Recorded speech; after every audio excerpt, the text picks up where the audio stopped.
Docteur, quelle est la maladie la plus étrange que vous ayez diagnostiquée? Ma mère est infirmière et elle m'a raconté l'histoire d'une femme atteinte du syndrome de l'homme qui saute. En gros, elle était ridiculement facile à tout faire, et elle criait comme une folle et jetait ses bras quand cela arrivait. Le plus étrange auquel je puisse penser en ce moment que j'ai vu est le syndrome de Prader-Willi, essentiellement une maladie génétique rare qui provoque une augmentation de l'appétit au point d'essayer de manger des choses non comestibles. Nous avions ce gars qui avait environ 23 ans avec ça. Il souffrait d'obésité morbide et avait également reçu un diagnostic de trouble de la personnalité limite. Il posait constamment des questions sur sa nourriture, essayait de manipuler le personnel pour lui procurer divers aliments, et était un patient très difficile à soigner. Que s'est-il passé quand vous étiez jeune que vous n'avez compris que plus tard? À la maternelle, j'avais un meilleur ami nommé Daniel et nous jouions avec des dinosaures jouets et les échangeaions tout le temps. Janvier arrive et je l'invitais à ma fête d'anniversaire que j'organisais chez moi. Il ne s'est jamais présenté ce jour-là, et ma mère m'a dit ce jour-là qu'il n'allait pas pouvoir s'en sortir aussi bien qu'il ne pourrait plus revenir à l'école. Je pensais que ça allait, mais il est mort en un accident de voiture sur le chemin de ma fête d'anniversaire. Parfois, nous nous arrêtions au travail de ma tante pour que mon père puisse lui parler. Je n'étais pas autorisé à entrer parce que c'était un endroit adulte. Les seules autres choses appelées adultes étaient des films pour adultes, qui n'étaient pas pour enfants à cause du sexe. J'ai donc joyeusement supposé que ma tante travaillait dans un endroit où toutes sortes de relations sexuelles se produisaient. Des années plus tard, je passais en voiture et j'ai remarqué que c'était une maison de retraite. Quand j'avais 14 ans, j'ai soudainement réalisé que ces deux girafes aux os quand j'avais 7 ans que je criais à tout le monde ne se donnaient pas sur le dos. Les personnes qui ont signé des contrats de non-divulgation qui ont expiré, que pouvez-vous nous dire? Vous ne le croirez jamais, mais Apple Computer va ouvrir des magasins de détail. Ce job semble être un jeune homme prometteur. J'étais en fait un acteur dans cette publicité qui disait que je n'étais pas un acteur. J'étais traducteur pour l'armée américaine, j'ai également traduit des bandes dessinées Marvel. Marvel avait une sécurité plus stricte. Un de mes amis a trouvé un emploi dans une importante distillerie locale qui fabrique un whisky aromatisé extrêmement populaire. Ils achètent littéralement du whisky à une distillerie tierce et y déversent du sirop aromatisé. Enseignant de collège, quelle est la chose la plus effrayante que vous ayez vu un élève faire? L'un des enfants a répondu à des questions comme Pikachu. Dommage qu'un bon enfant repense à ses jours avec une horreur absolue. Il y avait toujours ce gamin qui s'approchait des mecs, leur serrait la main et leur reniflait profondément le cou. Un jour, un professeur a demandé pourquoi il faisait ça aux mecs et tout ce qu'il a dit était « si je le faisais aux filles, ce serait bizarre ». L'enfant portait des vêtements à l'école avec les étiquettes de prix qui sortaient. Lorsqu'on m'a demandé pourquoi, on m'avait informé que c'était pour faire savoir à tout le monde qu'il portait de nouveaux vêtements. Ma mère est professeure d'anglais au collège. Une fois, une élève a glissé une barre de savon dans sa classe, l'a mangée et s'est mise à sortir de la classe en courant et a commencé à vomir.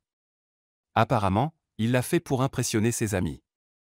Les gens qui ont rencontré le gamin bizarre de l'école des années plus tard, comment sont-ils devenus? Il s'est renommé Dragon Vert de l'Ouest, c'est un ingénieur réseau, donc ok je suppose. Il a vu au hasard une conférence TED qu'il a donnée. Il est physicien et a fait pression sur le gouvernement pour augmenter le financement de l'enseignement des sciences afin de garantir que les générations futures puissent poursuivre la lutte contre le changement climatique. Elle allait très bien, je ne l'ai presque pas reconnue parce qu'elle avait l'air si différente. Elle avait rejoint l'armée, donc elle était nettoyée, en meilleure forme et semblait heureuse. Malheureusement elle est morte dans un accident de voiture un an ou plus tard. Eh bien, merde. Je vais bien et je n'ai tué personne. Mec, la plupart de Reddit est ce gamin bizarre. Qu'est-ce que vos parents vous ont appris que vous avez dû désapprendre? Que les mariages devaient être misérables, ce n'est que lorsque j'ai commencé à dormir chez un ami et que j'ai vu ses parents rire et passer du bon temps ensemble, que j'ai appris que le mariage peut être bon. Comme une bonne partie des gens, un racisme léger, aussi, que vous pouvez sous-cuire le steak et que c'est putain de délicieux. Ma mère m'a dit qu'on ne pouvait pas porter de tampons avant d'avoir un bébé. Les tampons ont été une révélation pour moi quand j'ai appris que toutes les filles cool de l'école les utilisaient. Que vous devez toujours nettoyer votre assiette lors d'un repas, et juste parce que quelqu'un vous demande êtes-vous sûr qu'il y a assez de nourriture, cela ne signifie pas que vous devriez avoir plus de nourriture. Je désapprends toujours ces choses. J'ai dû arrêter d'appeler les garde-manger des placards alimentaires. Employés des navires de croisière, qu'est-ce que vous ne pouvez pas nous dire? Il y a de fortes chances que quelqu'un soit mort pendant votre croisière. Pensez à tous les vieux, pour beaucoup d'entre eux c'est leur maison de retraite, généralement moins chère aussi.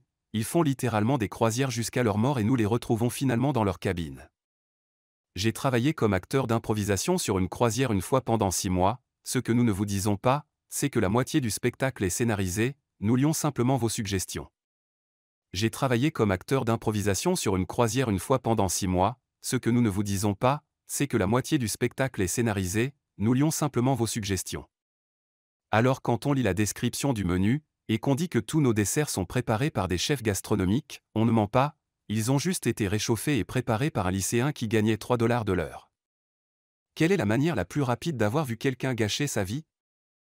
Un nouvel enfant est embauché, 18 ans, vient de commencer l'université, beau, bien habillé, 9 mètres entiers, la première semaine de travail vole 2000 $, ne le fait même pas intelligemment, charge juste quelques cartes et les donne à un ami, directement devant une caméra. 2 ans plus tard, nous n'arrivons toujours pas à comprendre, vole juste assez pour en faire un crime, juste après avoir eu 18 ans, et de la manière la plus stupide possible, c'est comme s'il voulait intentionnellement gâcher sa vie. Cousin a rompu avec sa petite amie, mais pas avant de la mettre enceinte, il a commencé à se connecter avec 2 autres femmes, il a maintenant 3 enfants tous avec des anniversaires dans la même semaine. Quelqu'un que je connais a conduit en état d'ébriété parce que ce n'était qu'à quelques pâtés de maison, a tué 3 personnes et est maintenant en prison depuis 20 ans. Il y a environ 8 ans, certains de mes amis étaient à une fête, et un mec ivre avait une arme à feu et a décidé qu'il voulait jouer à la roulette russe, il a appuyé sur la gâchette et s'est tiré une balle dans la tête, sa famille l'a emballé comme un suicide mais il y avait beaucoup de témoins. Avez-vous déjà été celui-là sur 1 million? Quelle est ton histoire? J'avais 8 dents de sagesse, le dentiste n'avait jamais rien vu de tel et a appelé tout le cabinet pour s'émerveiller devant mes dents. J'ai été frappé par la foudre alors que je parlais sur une ligne fixe au début des années 90, la foudre a frappé la ligne téléphonique et a traversé le combiné jusqu'à mon oreille, mes parents m'ont conduit aux urgences, je ne pouvais pas très bien parler, mon cerveau savait quoi je voulais dire. Mais ma bouche ne voulait pas le dire, j'avais un bégaiement terrible, mon médecin m'a dit que j'avais eu une bonne dose de thérapie par électrochoc à l'ancienne, mon discours était normal le lendemain, mais je reçois un terrible mal de tête chaque fois qu'un orage passe. Mon sperme a fait la course jusqu'à l'ovule, a gagné, et maintenant je suis à la retraite, merci, c'est tout. Prisonnier libre, quelle a été la pire chose que vous ayez vue en prison? J'ai passé 6 ans en prison, un mois j'ai regardé un gang poignarder, ils ont poignardé le gars plus de 60 fois alors qu'il était recroquevillé en criant à l'aide, mais personne ne pouvait parce que vous seriez une cible ensuite, il a survécu d'une manière ou d'une autre. J'ai vu quelqu'un casser une petite branche d'un arbre dans la cour, la sécher au soleil, l'aiguiser jusqu'à un point sur le béton, puis poignarder un gars dans le dos avec 4 fois, il a dû être transporté par avion à l'hôpital parce qu'il a percé son poumon. Prison pour femmes anglaises, j'ai vu une femme se faire tenir par 2 autres tandis qu'une 3e femme a poussé sa main dans le vagin de la femme pour vérifier si elle était entrée avec un colis, drogue, c'était dans les douches communes, où elle est toxicomane dont ça m'est égal.